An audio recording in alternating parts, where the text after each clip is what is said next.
English के important words आप यहाँ पर देखने वाले हैं। कोई भी जब इंग्लिश का आप सेंटेंस फ्रेम करेंगे, बनाएंगे, जैसे इन शब्दों की आपको ज़रूरत ज़रूर पड़ेगी। जैसे एवर हो गया, एवर के बाद स्टिल या येट का यूज़ हम कैसे सिचुएशन में करते हैं। नेक्स्ट है जैसे देन, देन का यूज़ हम कैसे करेंगे, एक एक करके देखते हैं। तो सबसे पहले यहाँ पर है एवर। एवर का हिंदी में मीन जाएगा कभी। कभी के सेंस में हम एवर का यूज़ करेंगे। और आप ध्यान रखें कि एवर का यूज़ जो मेन वर्ब है ना, मुख्य क्रिया, उससे पहले हम करेंगे। मेन वर्ब मुख्य क्रिया के पहले हम एवर का यूज़ करते हैं। जैसे कि सेंटेंसेस देखें, क्या आप कभी आगरा गए हो। हम जब भी जो परफेक्ट टेंस होता है ना प्रेजेंट का, तो वहाँ पर इस एवर का, इस वर्ड का ज़्यादातर यूज़ किया जाता है कि क्या आप कभी आगरा गए हो। Have you ever gone to Agra. आप इसको ऐसे भी बोल सकते हैं, have you ever been to Agra. Been का मतलब भी विजिटेड, यानी जो आगरा है वहाँ जाकर घूमकर वापस आने के सेंस में हम यूज़ करते हैं have you ever been to Agra. यहाँ पर have you ever gone to Agra, तो गॉन और बीन यहाँ पर मेन वर्ब है और इससे पहले हमने एवर का यूज़ किया है। तो ये जो एवर है ना, आपको देखने के लिए मिल जाएगा जो प्रेजेंट का परफेक्ट टेंस होता है ना, जहाँ पर हम इस तरीके से प्रश्न पूछते हैं, क्वेश्चन पूछते हैं सामने वाले से। नेक्स्ट देखें कि क्या हम कभी मिले हैं। Have we ever met, have we ever met, तो ये भी थर्ड फॉर्म है हैव के साथ। तो परफेक्ट टेंस में हम एवर का यूज़ करेंगे कभी के सेंस में, क्या हम कभी मिले हैं। और पोजीशन इसकी होगी ना, जो जगह कहाँ पर हम इसको रखेंगे, यानी जो मेन वर्ब होगी उससे पहले इसका इस्तेमाल होगा। क्या हम कभी मिले हैं कभी के सेंस में, तो हैव वी एवर मेट। क्या आपने कभी बास्केटबॉल खेला है। क्या आपने कभी बास्केटबॉल खेला है, तो have you ever played basketball. तो ऐसे सेंटेंसेस बनाते समय आपको एवर का इस्तेमाल करना पड़ेगा। Have you ever played basketball. क्या कभी आपने पिज्ज़ा खाया है। Have you ever eaten pizza. तो इस तरीके से देखें, ईटन से पहले एवर का यूज़, प्लेड से पहले एवर का यूज़, मेन वर्ब से पहले एवर का यूज़ हो गया और इसका हिंदी में सेंस जाएगा कभी के सेंस, कभी के सेंस में, यानी कभी के मीन में हम एवर का इस्तेमाल करेंगे। चलिए अब अगला वर्ड देख लेते हैं, स्टिल या येट। इन दोनों का ही मतलब होता है अभी भी, फिर भी या अभी तक।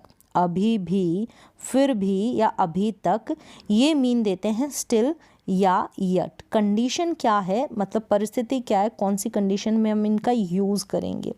जैसे अभी भी काम हुआ नहीं है, काम करना बाकी के सेंस में, हुआ नहीं है बाकी है, तो हम यूज़ करेंगे येट का यूज़। किसका करेंगे, YET, येट का यूज़। इसका यूज़ भी हम बहुत सारे सेंटेंसेस बनाते समय करते हैं। और इसका यूज़ जो होगा at the end of, at the end मतलब जो सेंटेंस होगा ना उसके एंड में इसका इस्तेमाल किया जाएगा, ऑब्जेक्ट के बाद, ऑब्जेक्ट के बाद इस्तेमाल होगा और सेंटेंस के एंड में इसका इस्तेमाल होगा यट का। और काम जो है अभी हुआ नहीं है बाकी के सेंस में, अभी हुआ नहीं है बाकी है, पेंडिंग है। आगे देखें, काम शुरू हो गया है और अभी भी चल रहा है। हो गया है शुरू, स्टार्ट हो गया है, अभी भी कंटिन्यू है, तब हम स्टिल का यूज़ करते हैं। और दोनों का मीन होता है अभी भी, फिर भी या अभी तक। ठीक है, अब सेंटेंसेस देखें, वह अभी भी रो रही है। काम शुरू हो गया है रोने का और अभी भी वो चल रहा है रोने का काम, तो she is still crying, she is still crying. She कोई लड़की हो सकती है, तो वो अभी भी रो रही है, इस तरीके से। तो यहाँ पर हमने यूज़ कर लिया स्टिल का। नेक्स्ट देखें, तुमने अभी तक नाश्ता नहीं किया, मतलब यहाँ पर अभी तक इसने ये काम शुरू ही नहीं किया है, तो यहाँ पर हम येट का यूज़ करेंगे। You did not take breakfast yet, और येट का यूज़ हमने क्या किया, ऑब्जेक्ट के बाद और सेंटेंस के लास्ट में यूज़ होता है। क्या आप अभी भी टीवी देख रहे हैं, अभी भी देख रहे हैं, मतलब काम जो है टीवी देखने का वो शुरू हो गया और अभी भी क्या है, कंटिन्यू है। तो are you still watching the TV, are you still watching the TV, तो इस तरीके से हम स्टिल का यूज़ कर लेंगे। चलिए नेक्स्ट देखें, मैंने अभी भी कार नहीं खरीदी, मतलब जो कार खरीदने का काम है वो बाकी है, तो I haven't bought the car yet, तो हम यूज़ करेंगे अभी भी के सेंस में येट का। तो आपको जो कंडीशन है, सिचुएशन है, वो समझ में आ गई होगी कि येट का कौन सी परिस्थिति में यूज़ करेंगे और स्टिल का हम कौन से सिचुएशन में यूज़ करेंगे। नेक्स्ट देखिए, तुम अभी तक नाश्ता कर रहे हो, मतलब नाश्ता करने का जो काम है वो जारी है, स्टार्ट हो चुका है और अभी भी वो कंटिन्यू है। You are still having breakfast, you are still having breakfast. वह अभी तक सो रहा है, तो सोने का काम भी जारी है, तो he is still sleeping, he is still sleeping यानी अभी तक अभी भी सो रहा है। मैं अभी तक नहीं सोया हूँ, मतलब जो काम है ना सोने का वो शुरू ही नहीं हुआ है, तो I haven't slept yet, have not slept third form हो गई, यट हमने एंड में इसका यूज़ कर लिया है। अभी तक मतलब काम अभी तो शुरू ही नहीं हुआ है इस सेंस में, और जारी भी नहीं है इस सेंस में, हमने यूज़ कर लिया यट का। तो यट और स्टिल का हमको इस्तेमाल करना पड़ता है बहुत सारे सेंटेंसेस को बनाने के लिए, तो सेंस के अकॉर्डिंग आप इनका यूज़ करें, एक एक करके इन सेंटेंसेस में इनका इस्तेमाल करना सीखें। नेक्स्ट देखें, देन, THEN, देन है ये। देन का मतलब होता है तो, तब या फिर के सेंस में हम इसका यूज़ करेंगे। पॉइंट ऑफ टाइम यानी समय की, और ये समय को ये इंडिकेट करता है देन। जैसे कि मैं तब, और हिंदी में मीन तो, तब या फिर। मैं तब यानी उस वक्त, उस समय, ठीक है। तब घर पर रह रहा था, तो आई वॉज लिविंग यानी मैं रह रहा था एट होम, घर पर, देन यानी उस समय, उस वक्त। तो ये सिचुएशन के अकॉर्डिंग, मतलब किसी ने पूछा कि तुम उस समय क्या कर रहे थे, तो इस तरीके से तो उसने जवाब दिया कि मैं उस वक्त घर रह रहा था। नेक्स्ट देखें, मैं तब घर पर था। किसी ने पूछा कि उस वक्त तुम कहाँ थे, तो उसने कहा कि मैं तब यानी उस वक्त घर पर था। तो देन समय की और इशारा करता है, समय को इंडिकेट करता है। मैं तब घर पर था, I was at home then. Next देखिए, मैं पहले यह काम खत्म कर लेती हूँ। ऐसी सिचुएशन भी आती है, जैसे ऐसे सेंटेंसेस होंगे, मैं पहले यह काम खत्म कर लेती हूँ तब हम चलेंगे, ठीक है, इस तरीके से। तो I finish the work first, then यानी फिर या तब हम क्या करेंगे, चलेंगे। देन वी शैल गो, फिर हम चलेंगे। नेक्स्ट देखिए, हम तब युवा थे, तो समय यानी उस वक्त की बात की जा रही है कि हम उस वक्त क्या थे, युवा थे, जवान थे, तो वी वर यंग देन यानी तब, उस समय, उस वक्त हम जवान थे। अगला सेंटेंस देखें कि मैं तब नहा रहा था। किसी समय की बात हो रही है कि मैंने जब तुम्हें फ़ोन किया तो तुम उस वक्त कहाँ थे, तो उसने कहा कि मैं तो उस वक्त क्या कर रहा था, नहा रहा था। I was taking shower then, I was taking shower then. तो इस तरीके से देन का इशारा समय की ओर होता है, और इसका जो सेंस यानी जो हिंदी में मीन जाएगा, तो, तब या फिर के सेंस में हम इसका यूज़ करेंगे। नेक्स्ट देखें, टुगेदर मतलब एक साथ, तो इस वर्ड का भी यूज़ करते हैं, हम एक साथ पढ़ाई करते हैं, वी स्टडी टुगेदर। हम एक साथ खेलते हैं, वी प्ले टुगेदर। हम एक साथ खाना खाते हैं, वी ईट टुगेदर। हम एक साथ आगरा गए, we went to Agra together. तो एक साथ के सेंस में हम यूज़ कर देंगे टुगेदर का। चलिए, इजी है। नेक्स्ट देखिए, टू, इसका जो हिंदी में मीन होगा बहुत, काफ़ी या इतना। बहुत, काफ़ी या इतना, ये सेंस जाएगा हिंदी में। और जो ये एक्सप्रेस करता है ना चीज़, क्या होता है कि किसी बात को नेगेटिव सेंस में यानी नापसंद के सेंस में कहना होता है, नापसंद के सेंस में, नेगेटिव सेंस में, तब हम इसका यूज़ करते हैं। मीन्स ये जो है नेगेटिव सेंस की ओर ज़्यादा इशारा करता है, जिस चीज़ को हम पसंद नहीं करते, जिसके फेवर में नहीं होते। ये ध्यान रखें आप। बहुत, काफ़ी या इतना। देखें सेंटेंसेस, वह बहुत महंगा है, मतलब ये नेगेटिव सेंस दे रहा है कि कोई चीज़ आप खरीदना चाहते हैं और आपने कहा कि ये तो बहुत कॉस्टली है, ये तो मतलब आप पसंद नहीं करेंगे, महंगा है, नेगेटिव सेंस की ओर इशारा करेगा। फ़ोन हो सकता है, टीवी हो सकता है, कंप्यूटर हो सकता है, कुछ भी कोई चीज़, तो it is to costly.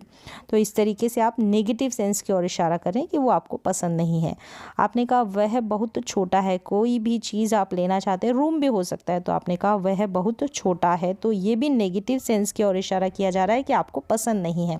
It is to small, तो यहाँ पर स्मॉल कॉस्टली एडजेक्टिव से पहले आप देख रहे हैं टू का यूज़ हो रहा है, मीन है बहुत, काफ़ी या इतना के सेंस में, और नेगेटिव सेंस की ओर इशारा करता है कि उस चीज़ को आप नापसंद कर रहे हैं, जो भी बात बोल रहे हैं। तो यह काम मेरे लिए बहुत कठिन है, मतलब ये जो काम है ना मेरे लिए बहुत मुश्किल है। किसी ने आपको काम दिया कि ये जॉब कर लें, ऐसे कर लें, नहीं, आप उस काम को पसंद नहीं कर रहे हो और आप नेगेटिव सेंस में कह रहे हैं कि ये काम तो मेरे लिए बहुत कठिन है, मैं नहीं करने वाला। तो this work is too hard for me, तो यहाँ पर भी टू जो है नेगेटिव सेंस की ओर इशारा कर रहा है।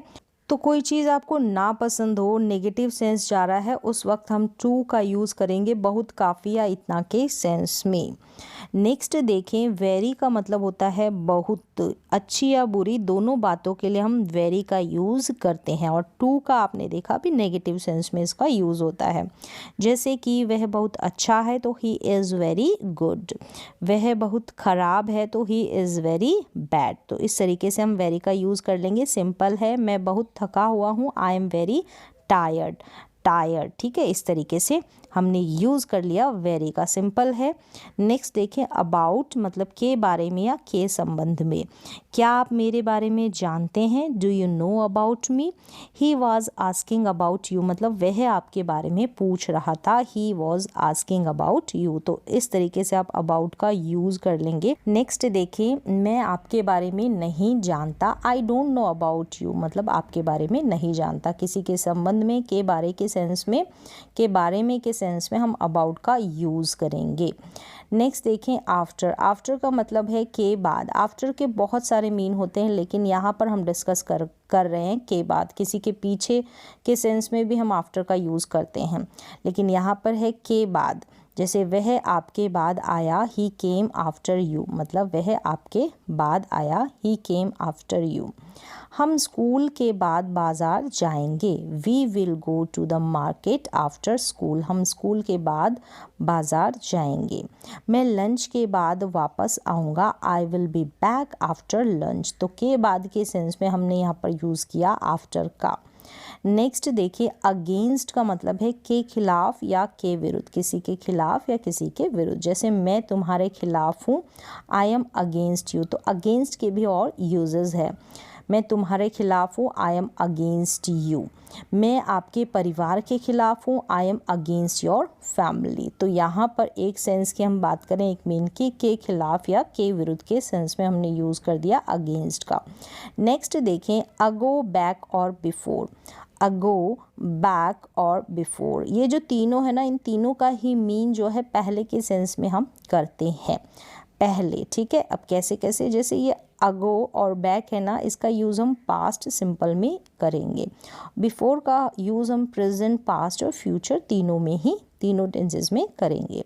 जैसे कि वे 10 मिनट पहले निकले, ठीक है, ये पास्ट सिंपल है ना, निकले, तो दे लेफ्ट 10 मिनट्स अगो, या फिर आप कह सकते हैं दे लेफ्ट 10 मिनट्स बैक। तो बैक और अगो का हम पास्ट सिंपल में यूज़ करेंगे, ठीक है। तो इस तरीके से पास्ट सिंपल का सेंटेंस है। नेक्स्ट देखें, वह पहले ही जा चुका था, वह पहले ही जा चुका था, तो ही हैड गॉन बिफोर, यानी पहले के सेंस में यहाँ पर हमने यूज़ कर दिया बिफोर का। अब यहाँ पर बस फ़र्क इतना है कि ये जो है ना अगो और बैक, इसका यूज़ हम सिर्फ पास्ट सिंपल में करते हैं, और बिफोर का यूज़ आप कर देंगे कि तीनों टेंसेस में ही करते हैं। इस तरीके से आप डिफ्रेंशिएट कर सकते हैं, अंतर देख सकते हैं। वह पहले ही खा चुका था, तो he had eaten before, he had eaten before. तो इस तरीके से आप इनका यूज़ कर लेंगे, अगो, बैक और बिफोर का। तीनों का ही मतलब क्या होता है, पहले होता है, और कौन कौन सी सिचुएशन में, मतलब कैसी परिस्थिति में हम यूज़ करेंगे। अगो और बैक का यूज़ करेंगे हम पास्ट सिंपल में, और बिफोर का यूज़ करेंगे तीनों टेंसेस में हम इसका यूज़ कर देंगे। तो इस तरीके से वर्ड्स बहुत छोटे छोटे हैं और शब्दों का अंत नहीं है। इंग्लिश के जो वर्ड्स है इनकी कोई लिमिटेशन नहीं है, जितना सीखें उतना ही कम है। तो धीरे धीरे करके अपनी वोकैबुलरी को स्ट्रॉन्ग करें, सेंटेंसेस को बनाना सीखें, किस तरीके से हम फ्रेम करेंगे। तो जितने ज़्यादा आप प्रैक्टिस करेंगे ना, उतना ज़्यादा आप सीखेंगे। तो आज के लिए इतने ही वर्ड्स, मिलते हैं नेक्स्ट अगली क्लास में।